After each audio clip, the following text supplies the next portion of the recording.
régime protéiné suscite souvent une controverse, mais je ne vois pas vraiment pour quelle raison. Alors qu'il n'y a que 3 sources d'énergie: glucides, les sucres rapides et lents, lipides, les matières grasses, et les protéines. Je veux perdre la graisse, donc j'enlève les lipides. C'est logique. Il me reste donc les glucides et les protéines. J'enlève les sucres rapides, j'enlève les sucres lents, il ne me reste plus que les protéines. Maintenant, si on ne veut pas faire de régime protéiné, c'est pas grave. On enlève les protéines, mais dans ce cas, il ne reste plus rien, on fait la grève de la faim. Vous voyez que si je vous parle de régime protéiné, c'est par soustraction de glucides et de lipides que le régime est protéiné. Mais il n'est pas protéiné pour être protéiné et encore moins pour être hyperprotéiné. D'ailleurs, qu'est-ce qui est fait de protéines dans notre corps? Absolument tout ce qui est vital dans notre corps est fait de protéines. Tous les organes vitaux, mais aussi la peau, les yeux, les cheveux, les hormones, les enzymes, le sang, le système immunitaire, tout ce qui est vital, absolument tout ce qui est vital est fait de protéines. Par conséquent, si on porte atteinte à ce qui est vital durant un régime, on se dévitalise. Alors pour ne pas se dévitaliser, on va donc compenser par un apport adéquat de protéines.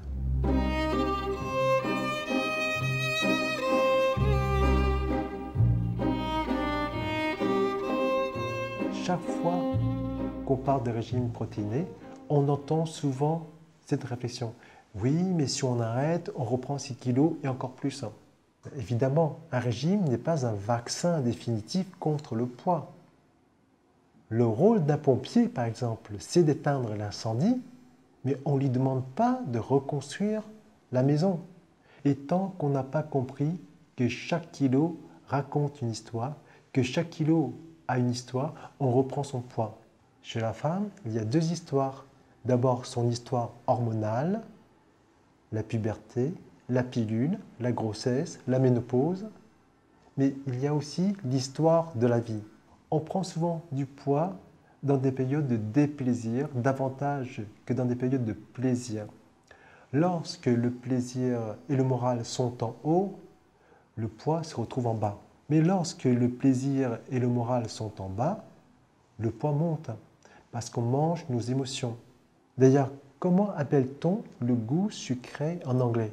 Sweet, la douceur. Un enfant qui pleure, on ne lui donne pas un bout de saucisson, mais une douceur, un bout de chocolat.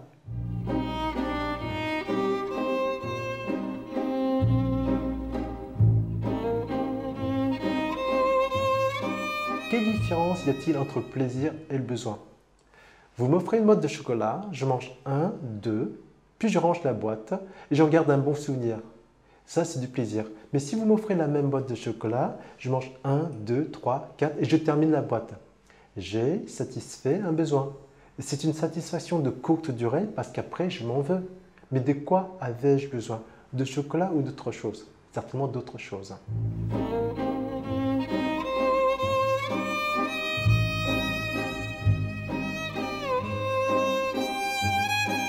Pourquoi ce régime plutôt qu'un autre?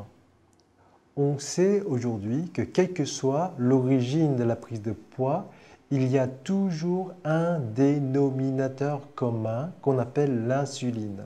L'insuline est une hormone que fabrique notre pancréas quand on mange, et notamment du sucre. L'insuline a 2 fonctions dans notre corps. Son premier rôle, c'est de baisser le taux de sucre dans le sang, c'est-à-dire baisser la glycémie. Et son deuxième rôle, c'est de stocker. L'insuline est une hormone de stockage. On dit que l'insuline est une hormone de la lipogenèse. Alors, qu'est-ce qui se passe? Je mange par exemple 3 carrés de chocolat. Mon pancréas va fabriquer la quantité exacte et adéquate d'insuline qui va baisser ma glycémie à un niveau normal et on n'en parle plus. On n'en parle plus, ça veut dire que je ne prends pas de poids et je n'ai pas faim. La personne qui a tendance à prendre du poids, lorsqu'elle va manger donc la même tablette de chocolat que moi, son pancréas va fabriquer plus d'insuline qu'il ne lui faut. Résultat, Sa glycémie ne sera pas ramenée à un niveau normal, mais en négatif. Donc la personne aura des besoins de sucre, elle aura faim. En même temps, comme elle a fait trop d'insuline et que cette insuline reste dans son corps, cette insuline va remplir son second rôle, c'est-à-dire de stocker. Tout ce qu'elle mange va se stocker. On dit que tout ce qu'elle mange lui profite. Cette personne a un pancréas qui fonctionne comme une chaudière ou un moteur qui s'emballe. Un moteur qui s'emballe, qu'est-ce qu'on fait? On arrête de l'alimenter, on l'éteint, on laisse se reposer, on le règle. Une fois qu'il est bien réglé, on le fait repartir et il marchera mieux. C'est donc exactement la même chose que je vous propose de faire avec ce régime.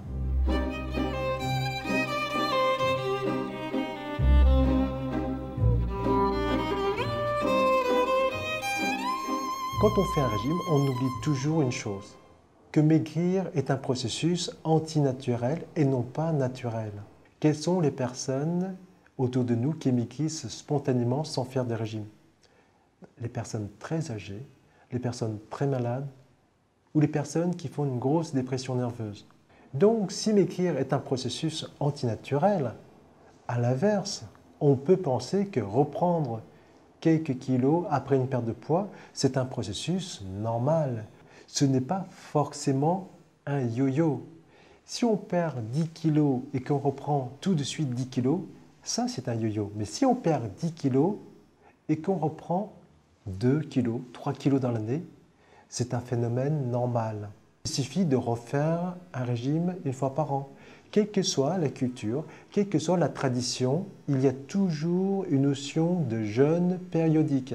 Et ce jeûne ne concerne pas forcément les personnes qui sont en surpoids.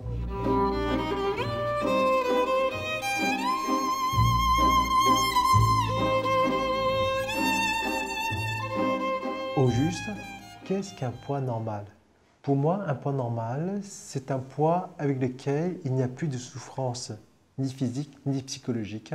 Le poids qui permet de porter des habits en fonction de ce qui nous plaît et non pas en fonction de ce qui nous va. Et c'est tout.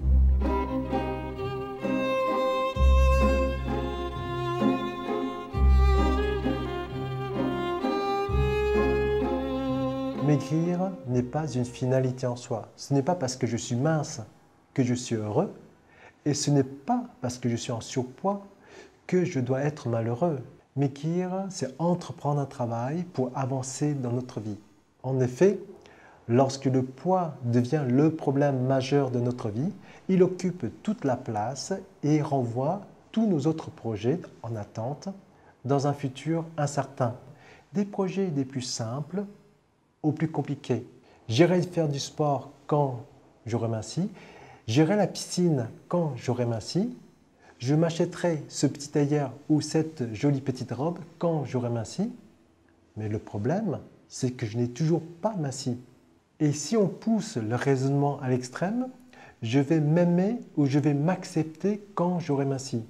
Je raisonne en boucle, je fonctionne comme un disque rayé, comme un film que l'on repasse sans cesse.